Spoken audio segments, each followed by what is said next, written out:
Chicken சம்மந்தி 1/4 kilo சிக்கனில் ginger garlic salt chilli powder போட்டு கொஞ்சம் நேரம் ஊற வச்சுட்டு 5 ml ஆயிலில் அந்த சிக்கனை போட்டு ஓரளவுக்கு வேக வச்சுக்கணும்.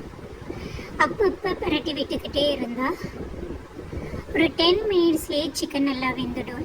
இடையில சுட்ட வெங்காயம், வத்தல், புளி கரைச்சி வச்ச தண்ணி இது 3ஐயும் விட்டு மிக்சியில் நல்லா அரைச்சி எடுத்துக்கணும். 5 ml ஆயில் திரும்ப அதே பாத்திரத்தில் விட்டு கொஞ்சம் வெங்காயம், இடித்த கார்லிக் 1 போட்டு வதங்கினதும் கருவேப்பிலை உங்களுக்கு பிடிச்ச அளவுக்கு போட்டுக்கோங்க. அதில் அரைச்சி வச்ச மசாலாவை விட்டு தண்ணி வேணும்னா கொஞ்சம் தண்ணி சேர்த்துக்கலாம். உப்பு எக்ஸ்ட்ராவாக தேவைப்பட்டது அப்படின்னா கொஞ்சோண்டு உப்பு போட்டுக்கிட்டு வதக்கி வச்ச சிக்கனையும் போட்டு